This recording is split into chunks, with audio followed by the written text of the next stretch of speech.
نو موږ باندې میګینه نه کمزوري کیږو، موږ نه مایوسه کیږو، ان شاء الله بله پیره به ګټو بله پیره به ګټو. او دا خو الیکشن دی، خامخا بېلا د ګټه پرې راځي، هر څوک یې نشي ګټلی، خامخا موږ به بېلو موږ به. السلام علیکم ملګرو، زه حیات مخلص تاسو سره مخاطب یم او دا زما سره د جمعیت کارکنان موجود دي. په دې کې به اکرما به دې ته خطاب هم کوي. خبره دا ده چې زیات خلک مایوسه شوي دي د جمعیت علما اسلام چې کوم ریزلټ رالی، لکه زیات علما پارلیمان ته ونه رسېدل، نو هغه خلک مایوسه شوي دي.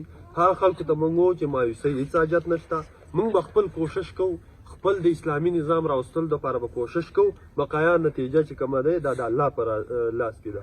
دې کارکنان ته به شینا چې کوم دی اکرما خطاب کوي، په غور یې واورئ او نورو ملګرو سره یې شریک کوي.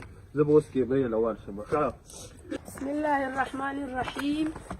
رب اشرح لي صدري ويسر لي امري واحلل عقدة من لساني يفقهوا قولي.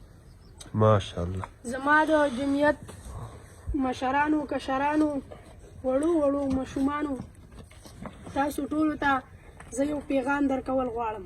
هغه پیغام دا دی چې نن چې کوم په 8 فروری باندې دا الیکشن وشو، دغه الیکشن کې د جمعیت علما اسلام اصل کې خو ګوره هغه وروسته رالو، خو موږ خپل کوشش وکړو که د اسلام د پاکستان کې د اسلام د راوړلو دپاره.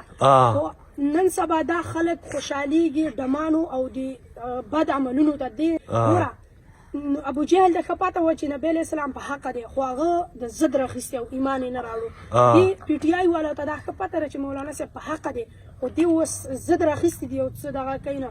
ګوره موږ دا اصل دې پیره له موږ بیله بله پیره به یې وګټو، که بله پیره موږ بیله بله پیره به یې ګټو. یو قصه په دې کې مشهوره ده د تیمور باچا.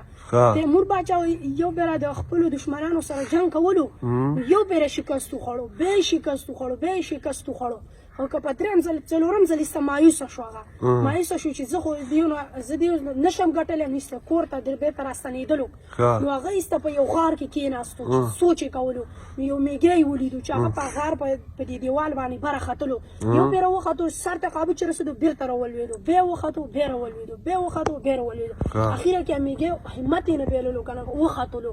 نو تیمور باچا هم دا سوچ وکړو چې که زه دا دې پرله دا دغه به زه لرم، مضبوطه عقیده به لرم چې دې پرله به زه دشمنانو ته شکست ورکوم ضرور. نو هغه میږینه هغه عبرت واخیستو چې زه د دې میږینه هم کمزوری یم چې زه مایوسه شوم.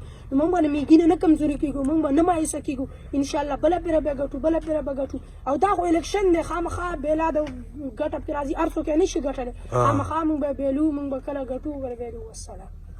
ډېر ښه، ماشاءالله ماشاءالله. اوس اخره کې یو ناره وشئ زئ د خیره سره. قائد جمعیت حضرت مولانا فضل الرحمن صاحب